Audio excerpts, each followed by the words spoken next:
Welcome. Last week we talked about power leaks, those subtle habits, decisions, and dynamics that quietly drain your influence in a new job. So if you haven't listened to that episode, it is episode 42. Please go back and listen to it because it is going to set the foundation for everything that I'm talking about today.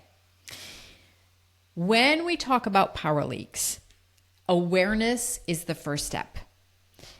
But awareness alone isn't going to change anything. So this week's episode is going to be super practical and very tactical because I'm going to tell you how you can close those power leaks with very concrete actions. So awareness is step 1, action is step 2. So I'm going to go briefly touch on the leak, but specifically give you strategies how to close it. So the first leak was outdated identity decisions.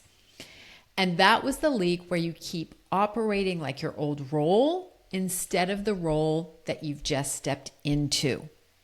So you're in a VP seat, but you're running meetings like a manager, or you're in the C-suite, but still caught up in the weeds.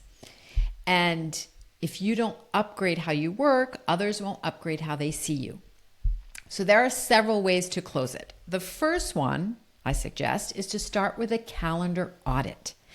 Ask yourself, is this CEO work or is this manager work?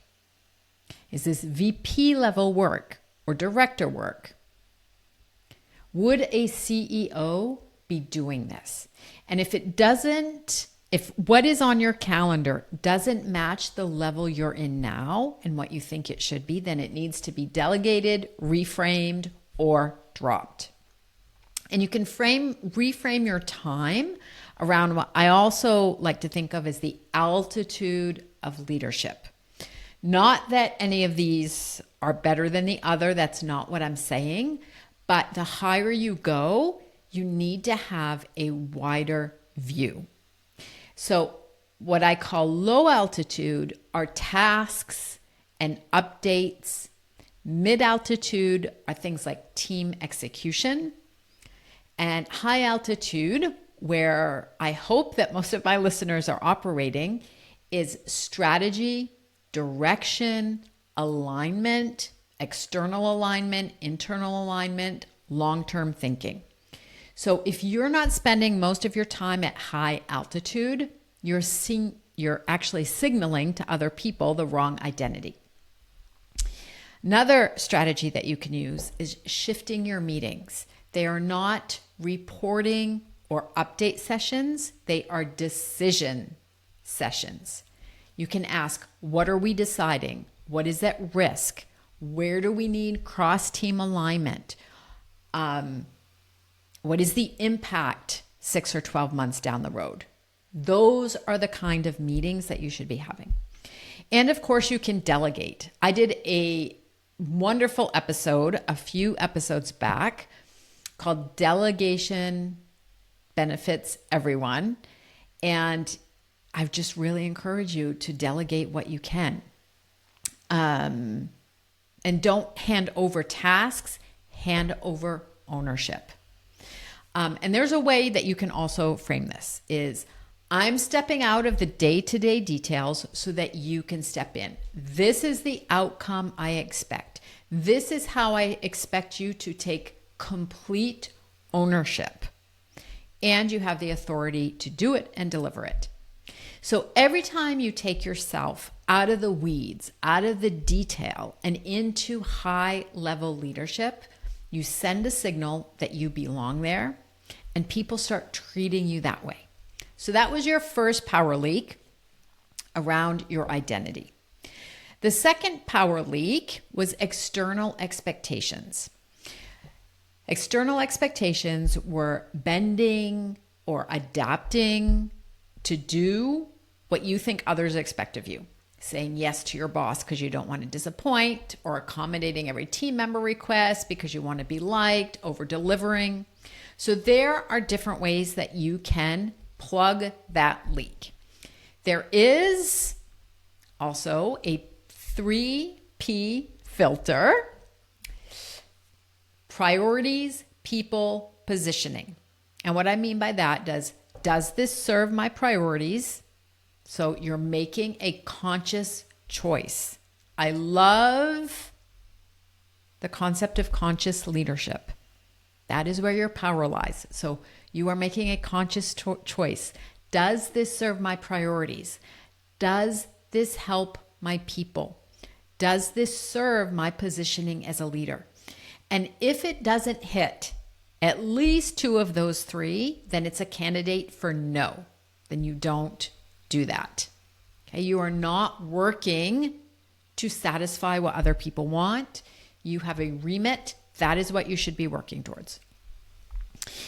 You can replace an automatic yes, because we tend to just say yes. We want to prove ourselves. We want to take things on. And of course, things are exciting. Replace it with a thoughtful maybe. Meaning you could say something like, okay, that's important. Let me review my priorities and come back with the best approach. That gives you a little bit of space to evaluate rather than just saying yes immediately. And the third strategy here, when it comes to closing power leaks around expectations, is set expectations ahead of time, upstream and downstream. Because if you say yes, then also clarify the scope, the timeline, the outcome, and take the leadership of what you want to do. But be clear with yourself about how it serves you and your goals and what you're trying to create, rather than saying yes out of obligation. So if somebody asks something of you, you can also say, that's important, and hear how it fits in with what I need to deliver this quarter. Given our priorities, this is how I think we can move this forward. And I think that every boundary you set strengthens your authority, because boundaries tell people that my role, my time, and my judgment are valuable. And I work with this on a client where they, within their company, they have rocks, and the company has rocks, and department has rocks. Those are the big projects every single quarter that they absolutely want to get done. And we coached a lot on whose rocks come first. Company rocks, department rocks, rocks from other departments. And so you have to be very, very clear about where you want to spend your time and your priorities. So the third power leak is avoiding discomfort. So the leak was sidestepping hard conversations or hoping issues will resolve themselves. The underperformer, maybe that you don't confront. The peer expectation that you don't clarify. Tough feedback. So how to close that power leak? The first thing is, don't let things fester. Festering takes up so much brain energy. If you just think about like conversations, hard conversations that you know you should have and you keep putting off, that takes up so much brain energy. So adopt a 24 or 48-hour rule. If something feels uncomfortable, address it quickly, because delay only makes the issue bigger. The second strategy is frame discomfort in terms of outcomes, not a personal criticism. So instead of you're not doing enough, you can say something like, to hit our Q4 target, here's what needs to change. That is also the important part of giving feedback, is we talk about the behavior and the expectation, and we don't address the person. And you can also use notes. Use notes, role play. Before a hard conversation, you can write down the outcome you want, the evidence you have, maybe a sentence or two that's going to frame the issue clearly, and bring that in the room with you so that you don't forget. But practice. It's also something that I personally did. I'm not very good thinking on my feet. And I also want to be very authentic and empathetic and honest with people. So I like to prepare. Those are important conversations. So that is something that I strongly suggest doing, is preparing. You can also say something like, I want you to succeed in the role, and here's the shift I need to see for that to happen.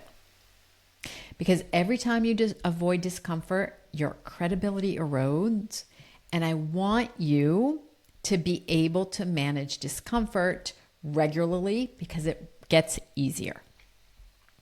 And so the fourth power leak is focusing on what you can't control.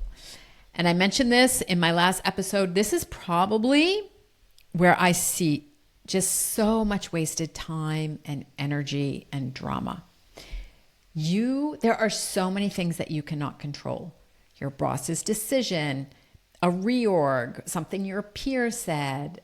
I mean, if you are spending time on that, you are 100% giving your power away. So how do you stop that power leak? You can do a weekly check-in, meaning write down everything that seems to be draining your energy. And it could be issues you're having, it could be problems, it could be relationship issues, it could be, everything. Just make a list. And then ask yourself, can I control that or not? And I'm coaching a client recently, or right now, as I record this, who has a very difficult coworker. And so we coach a lot around not getting sucked into that person's energy, not getting sucked into the drama, not getting sucked into the remarks, which tend to be unprofessional. You cannot control what your colleague does, but you can control how you show up.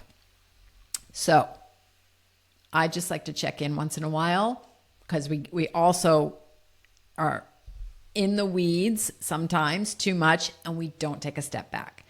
So take a step back and think about really what you can control. My other idea or other suggestion here is redirect frustration into action. If you're stuck, for example, on something, you can say, given this reality, what can I still deliver with excellence?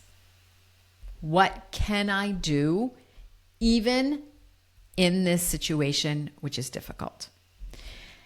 And I just suggest adopting the mantra, stay in your lane. Influence and success grow from results, not from wrestling with situations that you can't win. You will never be able to control what other people say, think, or do. So stay in your lane. Because every single time that you reclaim your energy from things that are draining it, your presence, your authority, and your credibility become much cleaner and sharper.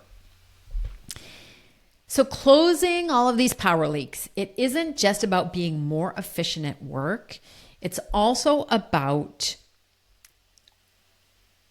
building your authority, building your influence, and focusing on what you can control.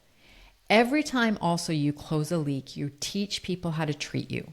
You're signaling, I operate at this level, I make clean choices, I protect my priorities, I handle the tough stuff, I don't waste my energy on noise.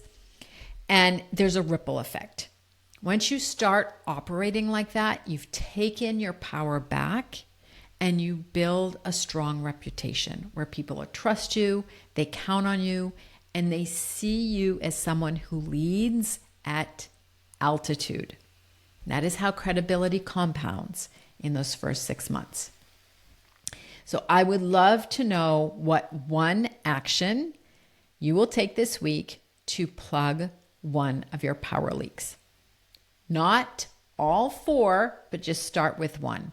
Pick the one that matters most and close it, because every decisive action will restore and build your authority.